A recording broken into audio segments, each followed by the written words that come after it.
ahora la exploración o el interrogatorio como tienen que hacer y todo lo que ustedes pueden sacar de una anamnesis pero porque una cosa es lo que yo le diga, pero otra cosa es que ustedes se vayan a un hospital, el paciente se niega a hablar y no hay forma de que hable o te mienta directamente que ya ha pasado. Yo tomo exámenes orales y a veces lo que le dijo al residente o le dijo al alumno varía totalmente. Como nosotros, y a lo que la exploración del examen físico, nunca tienen que perder este orden, sea en tórax, sea en cuello, en tórax, en abdomen. Inspección, palpación, percusión y auscultación. Mira que los cirujanos también, los cirujanos tenemos que utilizar, y no, casi, como yo suelo decir, no le veo a ellos usando un estetoscopio, pero es también parte, y si no es lo más importante para mí, porque si yo tengo un abdomen agudo, voy a tener un silencio abdominal, no voy a ocultar. Y lo que yo necesito que insistan, y esta tarde, de posterior a ustedes, voy a insistir que en este orden que yo les estoy diciendo, también empiecen a mirarle a un paciente, a verle desde la cabeza a los pies, ver si tiene ya algún signo que les llame la atención, por más que sea una palidez o una coloración amarillenta, que seguro que hay. Entonces, esta forma de enseñar yo necesito que lo hagan con cada uno de los instructores. Una exploración clínica que sea detenida ya nos va a dar, si insistimos, ya vamos a tener prácticamente el diagnóstico. Y acuérdense, más que nada, esta relación médico-paciente que nunca quiero que se olviden y que causó tantos problemas hasta ahora, porque el que te demanda es aquel con la que te llevaste mal de entrada. Entonces, porque el paciente viene, quiere y trata de encontrar su dolencia y ustedes tienen que tener, porque eligieron medicina. Es realmente una carrera muy sacrificada, no sé, a no ser que te dediques a alguna cosa muy especial, no te reditúa en dinero, pero sí te reditúa el alma si es que vos tenés vocación para ser médico. Y ese enfermo, por más que sea de un consultorio privado, tiene que sentir que vos le revisaste, que vos le tocaste, no en forma indiferente, tienen que saber, me va a decir que le tomaron la presión, le tocaron el pulso, le ocultaron el corazón, le tocaron el abdomen para entender que es la manera que va a sentirse de que él se sienta realmente bien atendido.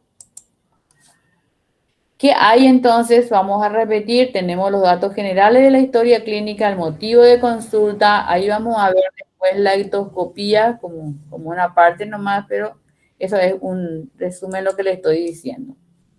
Empezamos entonces con interrogarle, ya ustedes están frente al paciente. Entonces, el primer acto en la que se va a basar probablemente y en lo que nosotros al mirar muchas veces lo que ya tenemos un poco de experiencia, estamos viejos en esto, yo al caminar ya puedo decirte si un paciente es quirúrgico, si un paciente por la coloración es un enfermo renal, yo por el color de la piel ya sé lo que puede llegar a tener. Pero este contacto, este inicio para saber y sacar esa historia clínica es lo que ustedes tienen que hacer, repito como en la clase pasada, solamente que ahora soy más directa, en el que ustedes tienen que hacer que ese paciente o el pariente confíe en ustedes. No hay otra parte, no hay que tener paciencia y no, dale, veo. No es que yo le tengo que conocer en quirófano a mi paciente y después me encuentro con que no fue un apéndice. Y ahí sí se convierte en un problema. No es por querer operar nomás. Eventualmente, uno tiene que dejar que el enfermo empiece a hablar por sí mismo, intervenir si el paciente no se da a entender o te dice que tiene un dolor o que le pasó. Entonces ahí ustedes empiezan a guiarle ligeramente, escuchar con atención y si es posible con imparcialidad, sean imparciales, le van a empezar a ver si ellos hablan en guaraní, tienen que hablarle en guaraní si no entienden y que la lógica más que nada, si el dolor y después vamos a ir viendo cómo haces cuáles son las características del dolor y qué es lo más importante que ustedes tienen que preguntarle desde la localización, la irradiación, la intensidad y eso vamos a ir a ver. Decirle al paciente la verdad y darle seguridad. Debe continuar ese interrogatorio aun cuando ustedes le estén inspeccionando. Solo voy a pasar esto o el nombre a veces solamente para ver para el archivo, pero hay patologías. Si yo tengo un paciente de la tercera edad, eventualmente más voy a pensar en patologías crónicas o puedo pensar más hacia una patología neoplásica o un cáncer que eventualmente en una cuestión aguda, ¿verdad? A pesar de todos, acá aquí ya existe ya el no binario o binario todavía, al menos en nuestra historia clínica no cambió, y por de pronto es femenino o es masculino, eso no es importante. Eh, También muchas cosas pueden variar de acuerdo al género. Si yo tengo una mujer, yo sé que tengo que hacer una inspección de mama por la probabilidad del cáncer de mama sí o sí, ¿verdad? O patologías que van relacionados a los estrógenos, o sea, a ver si está dentro de su periodo menstrual o si está menopáusica, etcétera. Incluso tenemos que ver, como yo le dije, los casos de violencia o enfermedades eventualmente de las vías biliares que siempre decían que una mujer es mayor portadora de litiasis, o sea, de piedras en la vesícula, más si era gordita, encima de los 40. También saber que en los hombres la mayoría son más frecuentes, en las hernias son más frecuentes en los hombres que en las mujeres, que las hernias femorales, o sea, las que están por debajo de la arcada crural, por anatomía, voy a repetir, tienen más incidencia en las mujeres. Y bueno, algunas neoplasias que varían con el sexo, como el cáncer de útero, en donde los antecedentes de inicio de relaciones es importante, que el cáncer de próstata es la primera causa de muerte en el país y que yo sí o sí le tengo que pedir ciertos análisis, así como un control de mama en las mujeres. Y acá también ustedes que más ven probablemente que yo, porque nosotros tenemos muchísimos indígenas que la mayoría viene complicado, que son de Mariano Roca Alonso, etcétera, que viven en familia y la mayoría vienen por problemas de tuberculosis o enfermedades terminales. Ahí es donde yo diferencio, porque un dolor abdominal me va a tener que hacer pensar en el origen de otro, de su etnia más que nada, y pensar hasta en una peritonitis de origen tuberculoso. Acá por eso le digo otra vez, los años es la medida más utilizada porque nos orienta. Nosotros sabemos que una apendicitis aguda es mucho más variante entre 20, entre 30 años, pero encima de los 70, por encima ya vamos a pensar que el cáncer es más frecuente en personas de tercera edad. También hablamos de divertículos, que los divertículos ya aparecen, que son la deformidad, ustedes saben, a nivel del colon, que viene con la edad por mala alimentación y la falta de fibra, que también la litiasis vesicular también, ¿verdad? Pero ahora vemos incluso por el tipo de alimentación que en niños también estamos viendo niños obesos que ya tienen. Esto solamente a modo de comentario.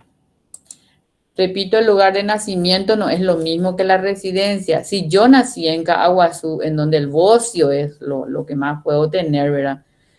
Puede después que se mude, no sé, a San Lorenzo, pero no se tienen que olvidar que nació en otro lugar y pudo venir y tener ese padrón de enfermedad que en mucho tiempo puede aparecer. También es lo mismo, no es lo mismo vivir en Estados Unidos que poder tener otro tipo de enfermedades. Fíjense, por ejemplo, el quiste hidratídico en Argentina, y estamos acá cerca, es algo habitual y sin embargo nosotros no tenemos. Y obviamente es raro, pero muy raros son los casos que nosotros tenemos. Así como en este momento nadie entiende por qué la chikungunya se está comportando de esta manera en el país y no en otros países que es habitual como es Brasil. Hábitos. Y eso entra en la historia. Hábitos, porque es importante. Uno, hábitos alimentarios, y confunden mucho cuando hacen la historia. Una cosa es alimento, ¿verdad? En cantidad y cantidad o de mala calidad. ¿Quién te dice que es de mala calidad? O sea, quién determina eso? ¿Verdad?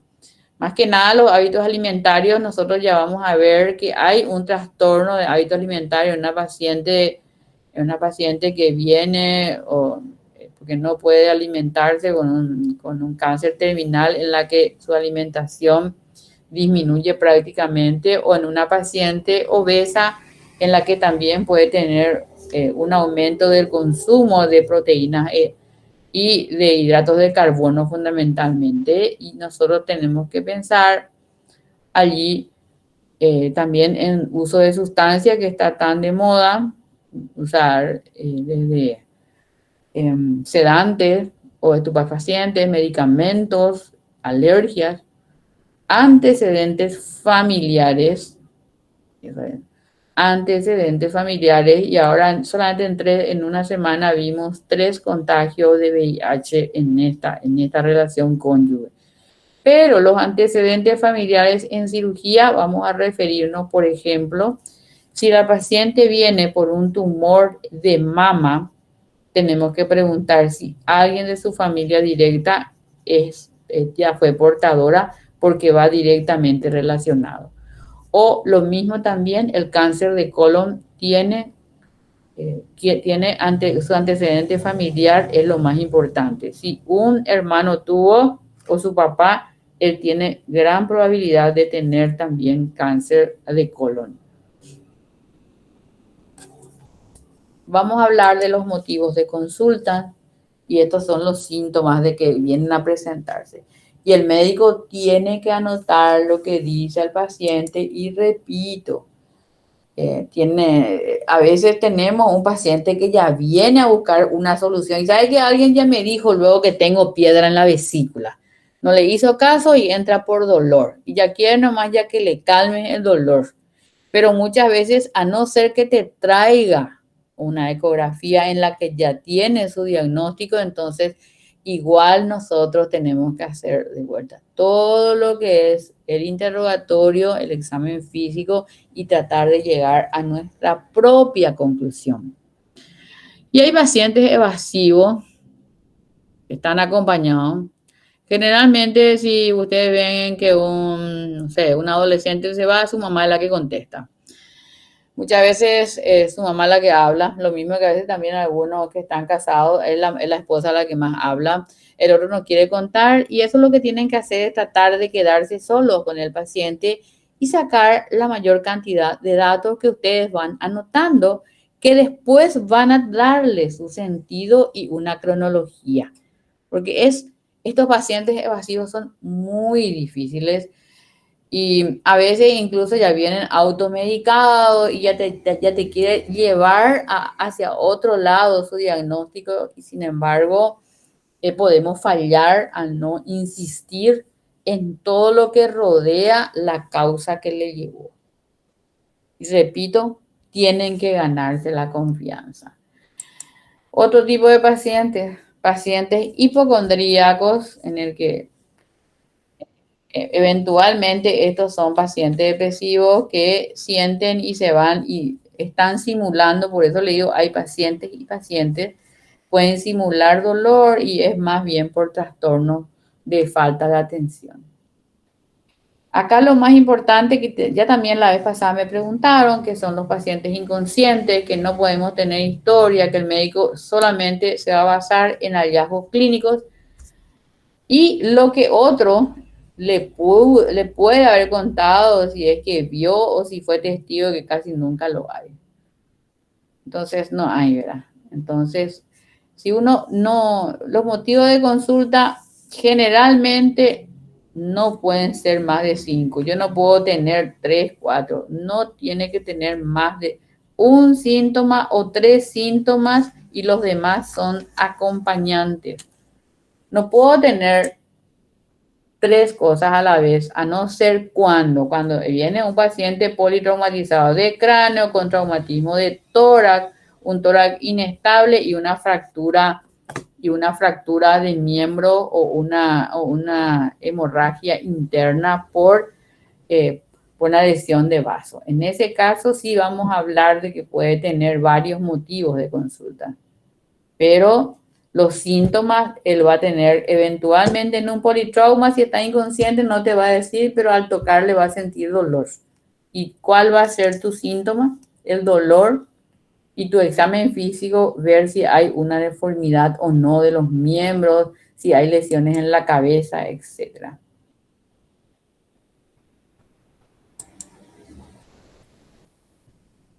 Vamos a irnos a algo que es el dolor. Eventualmente vamos a hablar que el síntoma de repente puede ser agudo cuando es de aparición brusca y hablamos 48 horas máximo.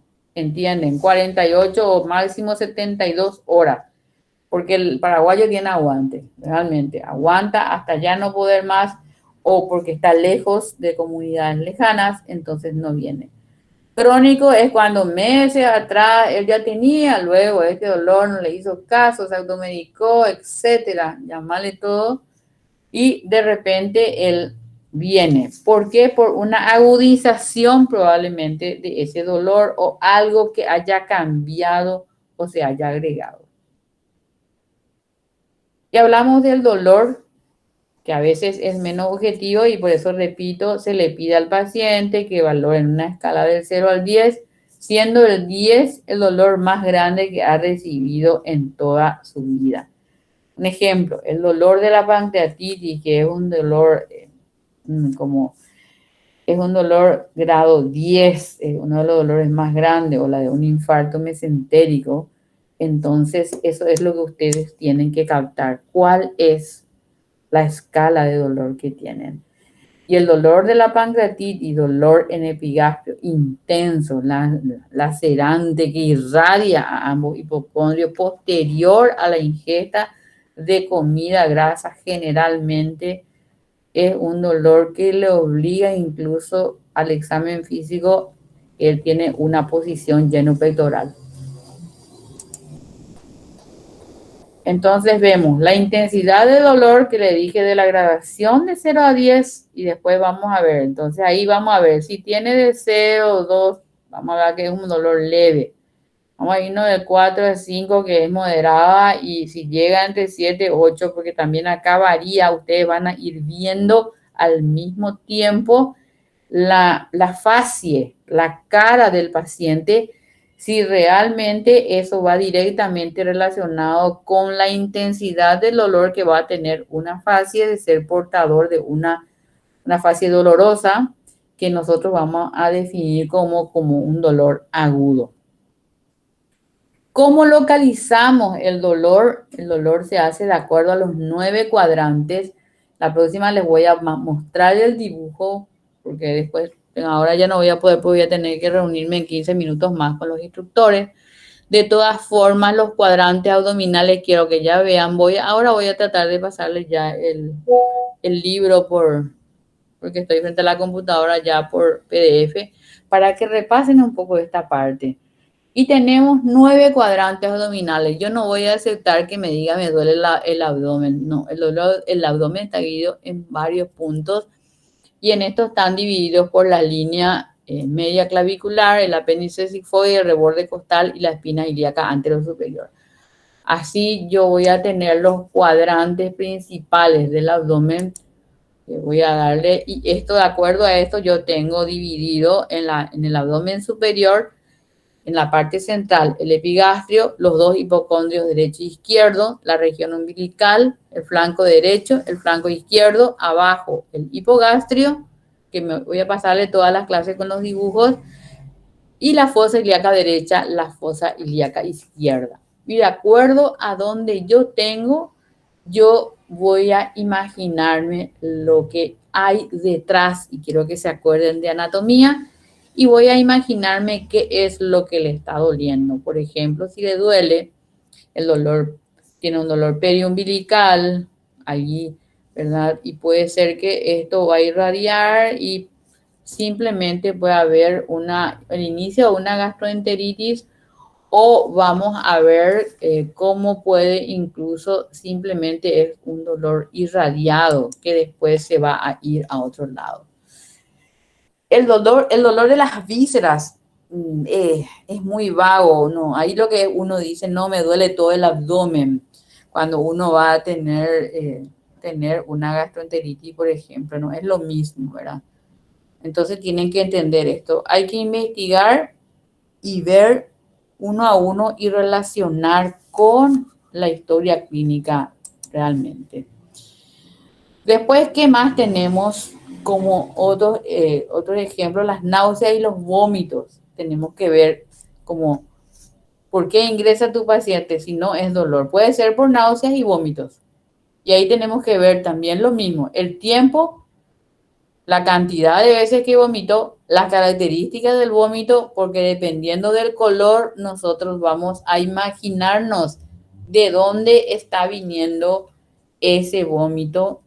Por ejemplo, si yo consumí mucho, si estuve con mucho alcohol y vengo y tengo vómitos con gran intensidad, puedo lesionar mi esófago y tener vómitos sanguinolentos, y me tengo que imaginar eso. Al inicio el vómito es cuando no tengo nada en el estómago, va a ser de color blanquecino, es acuoso. Si eso persiste, primero alimentario, eventualmente si tiene alimentos. Después, ¿qué va a ser? Acuoso cuando ya no hay alimentos. Cuando viene y continúan los vómitos, ya va a venir ya de la parte intestinal, ya va a estar teñido en amarillo, ya va a ser biliar. Y por último, si el paciente tiene ya un problema mucho más grande, tiene un color que le llamamos porráceo o fecaloide con olor, quiere decir que hay una obstrucción en el intestino, y entonces ya nosotros ahí ya vamos a saber que es un abdomen agudo. Dependiendo entonces, lo más importante, por eso hablamos dolor, hablamos ahora de otro de los motivos de consulta, que son las náuseas y los vómitos. ¿Qué más? Fiebre. Y fiebre, una cosa es lo que ellos sienten, que es una sensación febril, y otra, porque ahora eso es lo clásico, ellos sienten fiebre, ellos dicen que tienen fiebre, sensación febril con escalofrío. Nosotros cuando hacemos la gradación recién podemos decir fiebre y la evolución.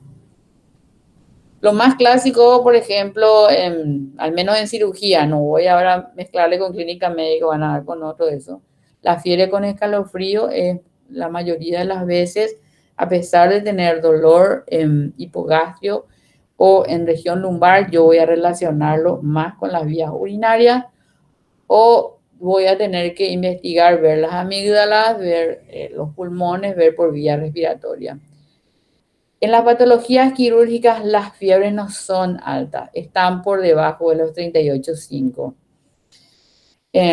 Cuando yo tengo un paciente que tiene 38,5, 39 grados, ya voy a pensar que ese paciente está complicado. Hablo de un postoperatorio y puedo hablar posteriormente voy a hablar de que puede también ser una peritonitis y el que el paciente no consultó nunca. Los antecedentes familiares es respuesta a la morbi, o sea, morbi es las enfermedades portadoras de lo que puede haber en la familia, que yo le dije, sí, que de qué se murió su mamá, si se murió de una ACV, yo voy a imaginarme que también uno de los hijos que sea hipertenso, si se murió para mí acá lo más importante, el cáncer de mama o el cáncer de colon, que tiene una relación entre familias cercanas. Al final, si tomamos el cónyuge, vamos a tomar por otro lado. enfermedades infectocontagiosas. Siempre hay que preguntar acerca de las cosas fundamentales. La diabetes, uno. La diabetes, porque en cirugía la diabetes es lo más debilitante, o sea, para nosotros lo más importante. No es lo mismo una apendicitis en un diabético, una colecistitis, o sea, una colecistitis aguda, un problema vesicular en un diabético, o en algunos casos también, ustedes saben, los trastornos de la coagulación, ¿verdad? En los antecedentes personales ya saben por qué la menarca, bueno, para nosotros más que nada su última fecha de menstruación, si yo tengo un dolor en fosa ilíaca derecha y ella está en el medio, está en el medio de de su ciclo menstrual, me voy a imaginar que tiene un folículo roto que puede confundirme con una apendicitis aguda. Y ahí tenemos antecedentes personales patológicos quirúrgicos y no quirúrgicos. En algunos casos, si es cirugía solamente, si tiene herida, transfusiones, aunque ustedes no crean, también tuvimos problemas muchas veces de algún tipo de alergia a la transfusión, de saber bien qué tipo sanguíneo tiene en caso de hemorragia digestiva.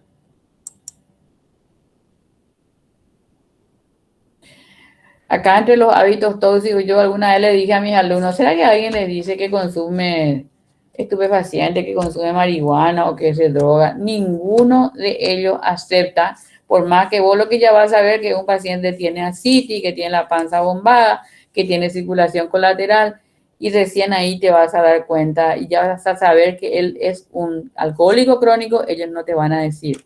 O ya tiene sus dedos en palillo de tambor, pero no te van a decir que ellos son fumadores crónicos. Y bueno, el alcohol, los medicamentos y los cigarrillos, ellos casi siempre llevan uno por día y toma 1 o 2 litros por día. Solo para recalcar el hábitat acá, ¿verdad? Porque si un consulta con nosotros, nosotros sabemos que un albañil alza cosas pesadas, o los muchachos que están en estos momentos en las comerciales alzando bolsas, entonces vamos a ver esto, ¿verdad? También tenemos que ver un poquitito la tuberculosis, porque dónde viven, por eso hablé de los indígenas y lo que ustedes tienen cerca de eso. Y al final es como todas las historias, la agrupación que tampoco no tienen que dejar de decir, porque después ya le voy a dar, quiero que ya me pasen los grupos y entonces ya le voy a dar que junto con sus instructores ya me presenten una historia clínica y veamos ya cómo están haciendo y si están siguiendo el orden que tenemos que hacer. Repito, entonces que el examen físico, buscar todos los signos agrupados así para que nos den un probable diagnóstico. Si el paciente viene y consulta por dolor al deglutir, también yo tengo que tomar en cuenta que es el esófago superior y yo tengo que hacer el examen físico a nivel del cuello, pero tampoco voy a dejar de revisar la cabeza a los miembros, o sea, el todo.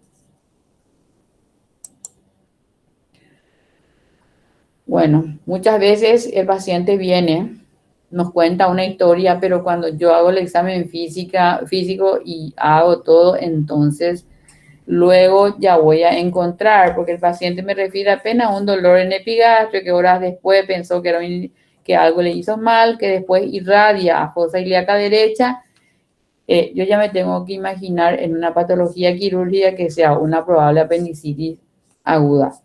Más todavía en varones a veces y la irradiación puede variar de acuerdo a dónde está. Y los cirujanos son los que tienen que tener la habilidad de proceder a la terapéutica de lo más rápido, de resolver esa condición para poder hacerle la cirugía, porque esto termina, estamos hablando de cirugía y casi todos los tratamientos de curación son quirúrgicos.